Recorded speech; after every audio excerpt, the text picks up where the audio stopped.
Tonight on Need to Know, fixing the relationship between police and communities around the U.S. is a process some say is losing traction. However, it's the focus of the work of a new deputy chief in Rochester. He joins us to talk about collaboration between police and the community, what that looks like next on Need to Know. Also on the show, they may be referred to as the ageless generation, but some people in their 40s and 50s are dealing with an issue you might attribute to old age. One family speaks out about early onset Alzheimer's disease. What you need to know just ahead. Stay with us.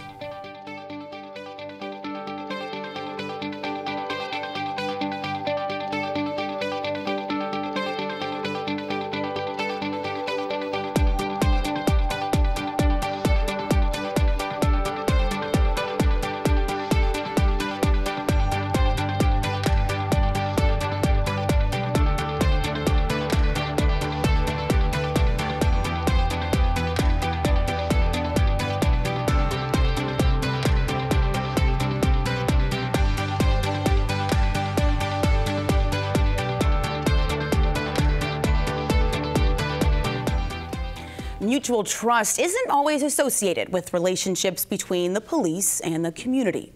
But one new deputy chief in Rochester is on a mission to not only build mutual trust, but to also change the way residents view law enforcement. Joining me in the studio to explain is newly appointed Deputy Chief of Communications for the Rochester Police Department, LaRon Singletary. Welcome to the show. Thank you for having me. So you are a Rochester native. You graduated from Marshall High School.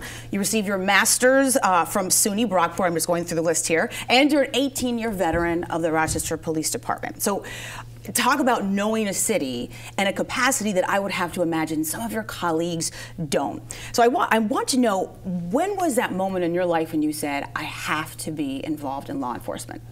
Well, my grandfather always said that when I was sitting on the couch watching a TV show called Cops, which I think we all know about today. He said I was dangling my feet on the couch, said, Grandpa, I'm going to be one of those. I'm going to be one of those.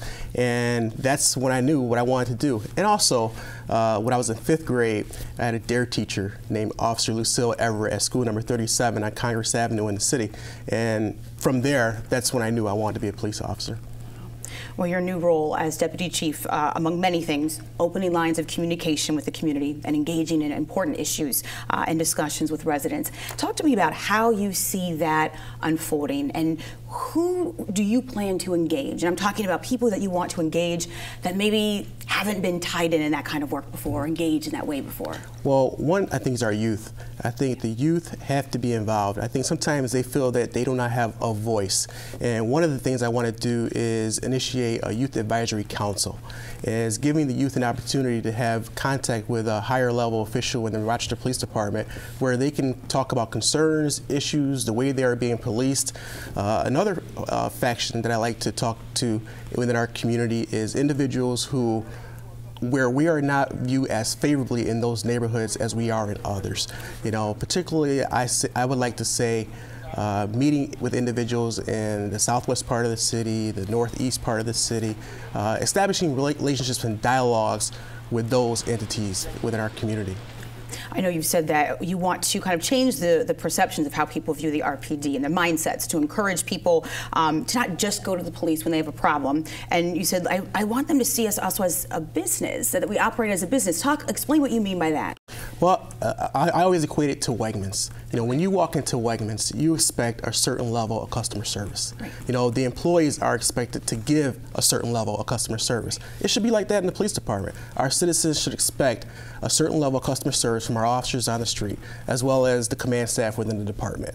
And vice versa, the officers should expect to provide a level of service to our customers, because we are providing our service, no matter how you see it. We're providing a service that needs, it's a service that is needed in the community, and I think if we have that dialogue, it's important. I went to the FBI Academy in 2016, and the director at the time, James Comey, said, it's hard to hate up close. And I think what we talk about when he said that, what I take it as meaning that when you have a dialogue, we can come to the table. We may not always walk away agreeing, but at least we see each other's viewpoints. What's interesting is you're kind of like a middleman to a certain degree, because you're bringing together two very different parties in a semi-strained relationship, as we know, and you're working to develop trust and empathy. But these are also two parties that have endured trauma and stress. So how do you see yourself doing that and engaging these conversations so that it's not just an every now and then thing, but it's something that's rather consistent? Well, we've been working with teen empowerment for years, and that's one way I can get toward the youth. It's consistently and constantly having the dialogue, not only in times of crisis, but also in times where there is no crisis, and establishing that relationship. It's about networking. I see my job as twofold. You know, there's an internal component and there's an external component. It's a two-way street. I have to get the community to see what the officers want from the community, and also get the officers to see what the community wants from its officers. So it's a two-way street. It's a internal concept. Right now I'm meeting with several captains within the Rochester Police Department and the Neighborhood Service Center lieutenants who work very closely with the community groups, and trying to explain to them my expectations as to what I expect my new role to be, and how can I be a partner with them as to what the level of service that they can provide to the community. It's all about service. In terms of collaboration and that you want, and this relationship that you're trying to, in so many words, rebuild in certain parts of the city of Rochester, as you mentioned, how much of that is community-oriented policing? Is that kind of the epitome of what you're trying to? I know RPD in 2016 and creating this role that you have now, that was an emphasis or an area of focus from them. Is that what this is, really kind of reimagining and reviving what that community policing looks like? Yes, it's giving the community someone within a department that they can have a contact with to know if there's an issue, that it's going to be addressed. It's also giving the officers in the department a point of contact within the command to say, hey, we're having an issue over here in this part of the city.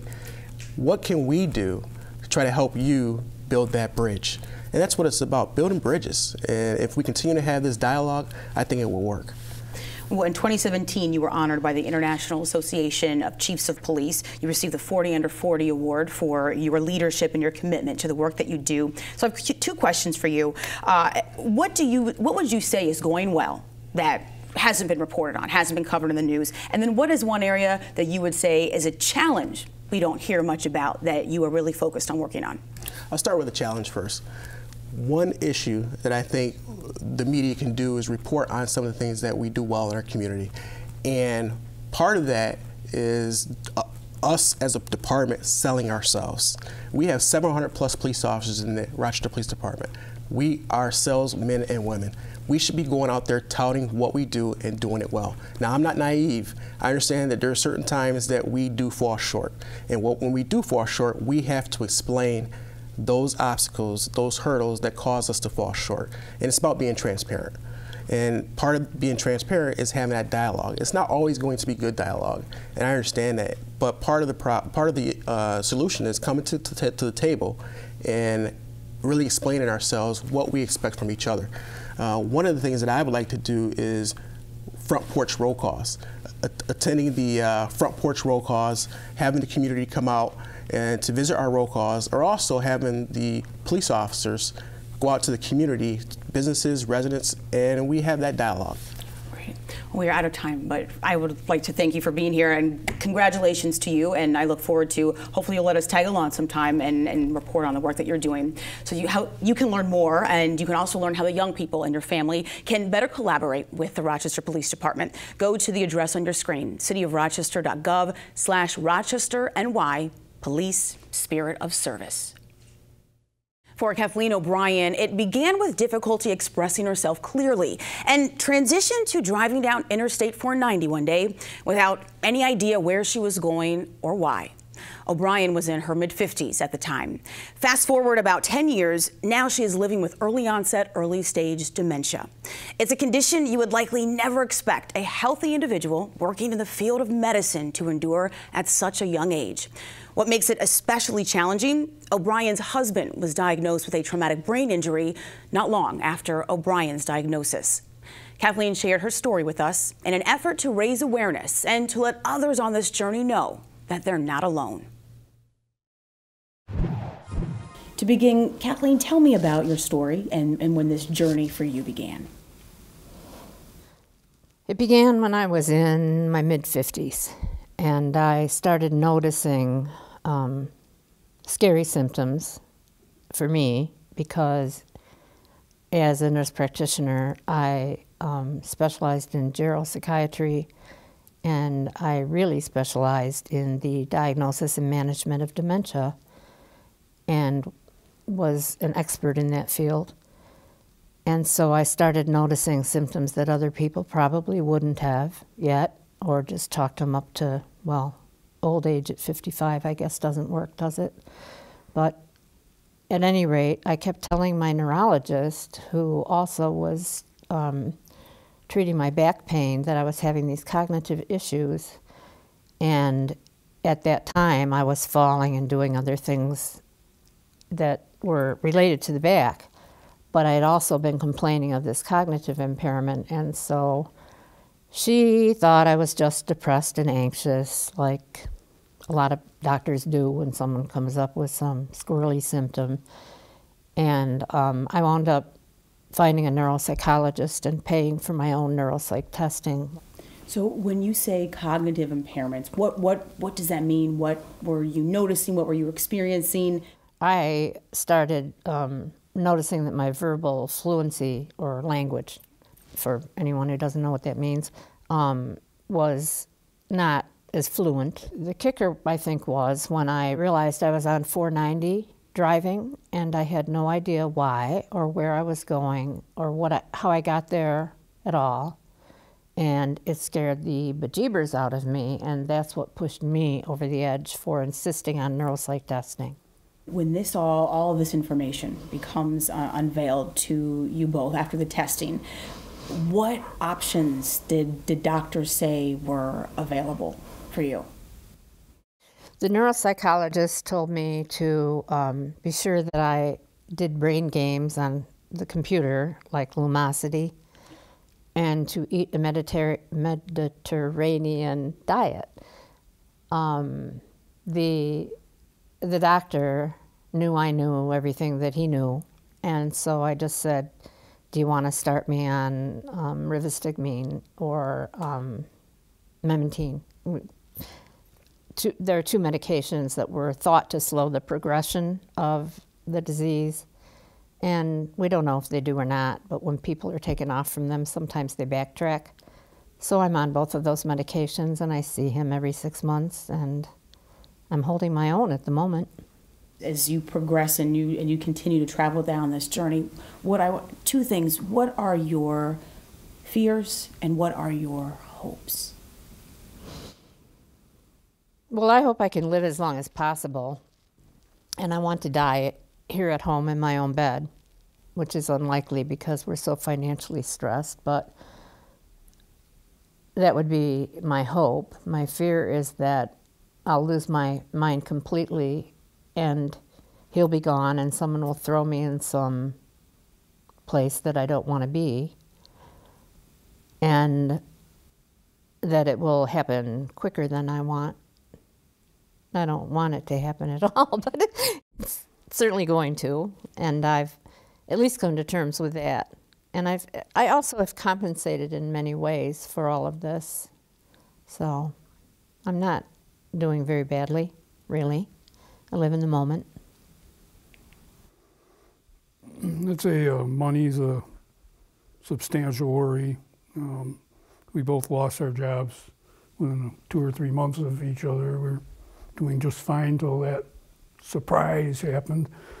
He was diagnosed with a really bad illness right after we bought this house. The other thing I would stress is, convey as a fear, is having things get more complicated or more intense and find myself unable to hold up my end of things or to provide the necessary support. It's also quite remarkable to me that when someone becomes elderly and perhaps develops dementia, that government agencies and insurance companies and all kinds of other entities don't think a thing about burying you under a dump truck load of paperwork at every turn. And right when you're really having trouble doing it, it's like, have some more. If one of us goes before, when one of us goes before the other, and we need to look for forms and birth certificates and all of that.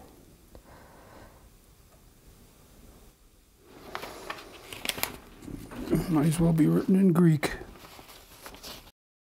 For people who are seeing your story and they can identify with you and where you are, what would you say to them? Maybe this is a journey that they're just now beginning. What would you tell them? What advice might you give to them? I would say, first of all, don't panic. And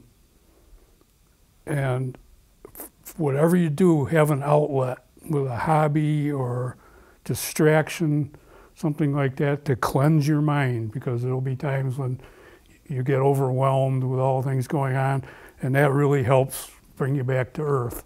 And I would say, if you think you have problems, it could just be mild cognitive impairment, or it could be age-related dementia, and don't panic. But get yourself to a specialist who cares for people with dementias, memory disorders in general, as soon as you possibly can for a thorough workup, because there are reversible causes of dementia. There are a lot of reversible causes, and you need to have those ruled out first and start treatment as soon as possible. And that's what I would say, and I do agree, you do have to have outlets. I have massive gardens and pets, and that's what I do.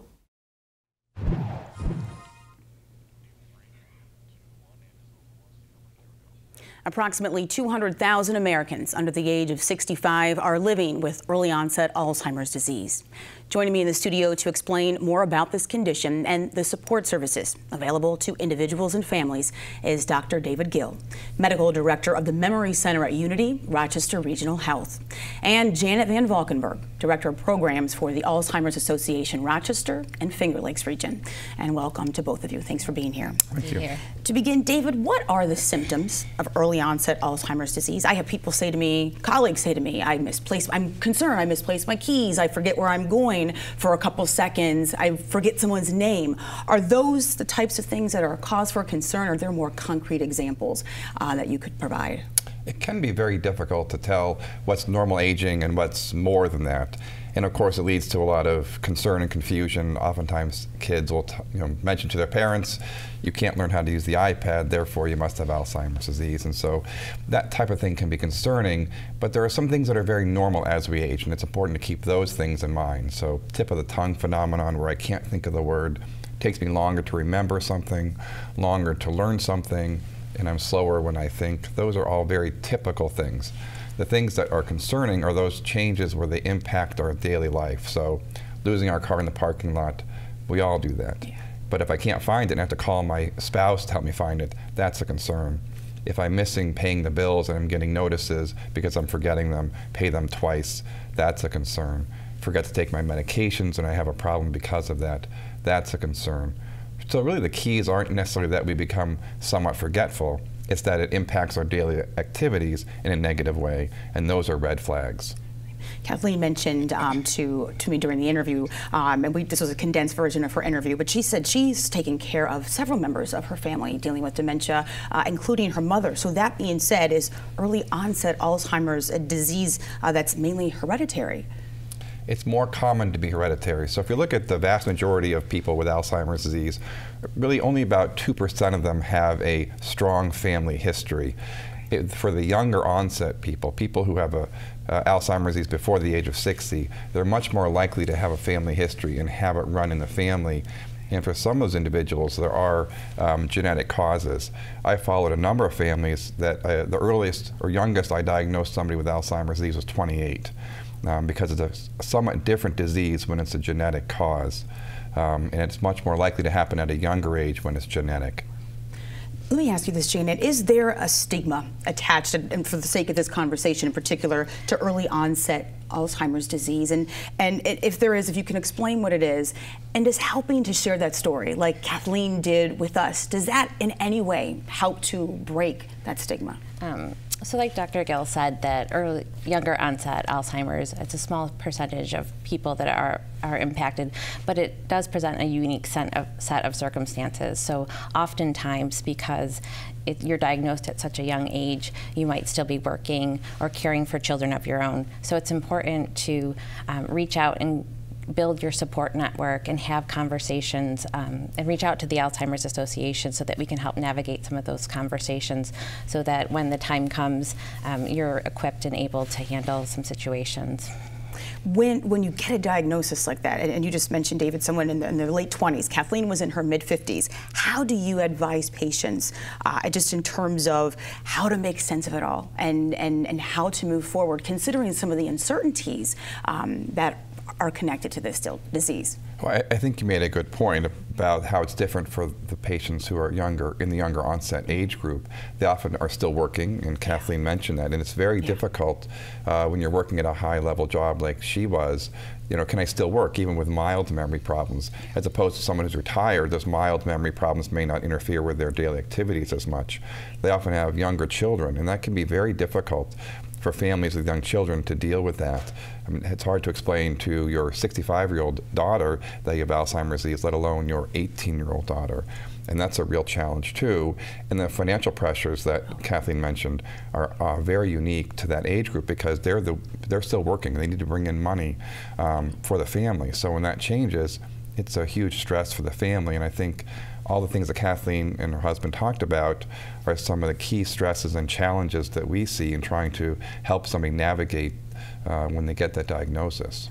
So, well, in addition to mentioning and sharing with us some of those stresses and the challenges, they said something that has been incredibly valuable to them were the support groups. And I asked, I said, was something like this available for your mom, Kathleen? And she said, no, not that I'm aware of, that was not available. And it was huge for them. Talk a little bit, if you will, Janet, about the support group, what it can do, and why people who are dealing with this need to make the time for it and get involved. Absolutely. So the Alzheimer's Association is a national organization.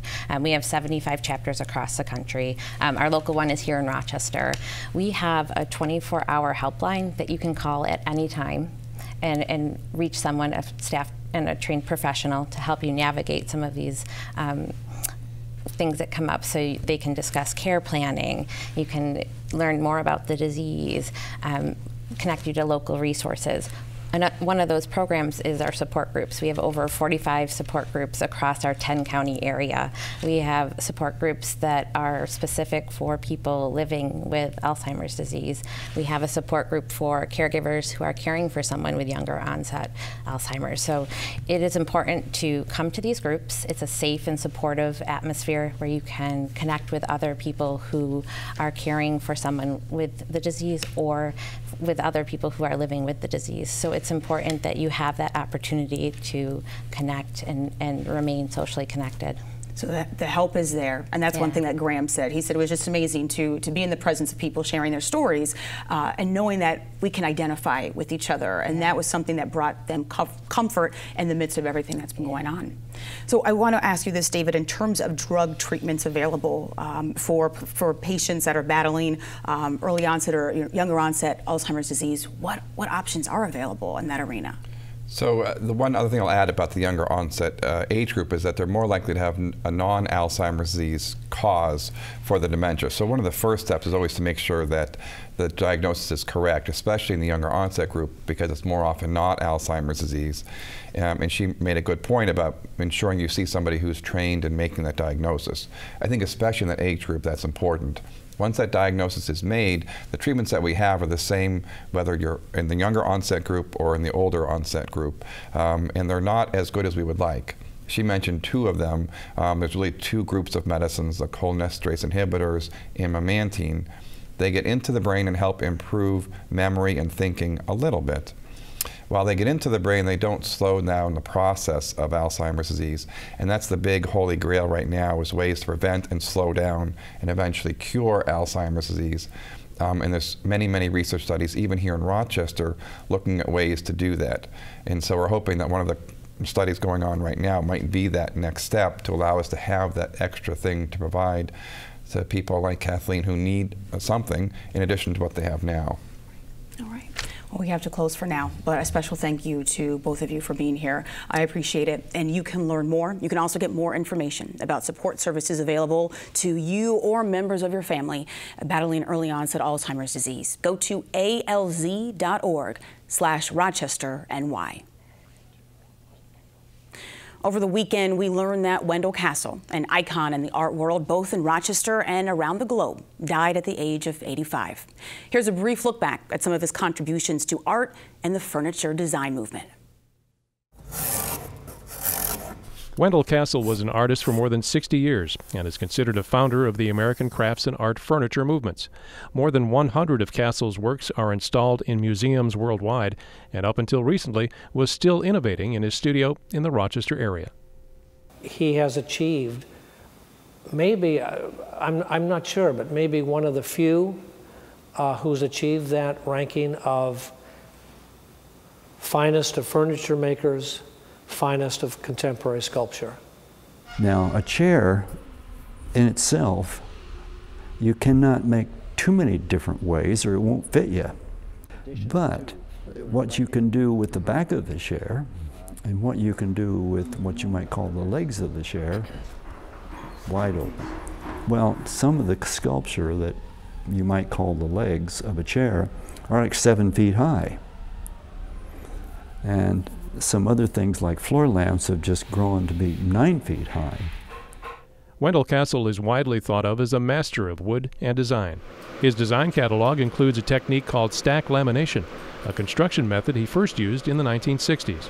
Castle took blocks of different kinds of wood, bonded them together, and then molded them into various shapes, often whimsical, outsized pieces of furniture. If I have made any contribution at all, it's because of the risks I've taken with oddball ways of approaching furniture making.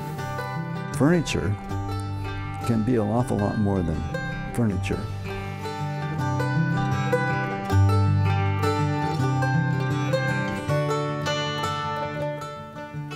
And that's it for this edition of Need to Know, Rochester's News Magazine. I'm your host, Helene Bianduti-Hofer. Thank you for joining me tonight and throughout the weekend here on WXXI TV and online. I will see you next week.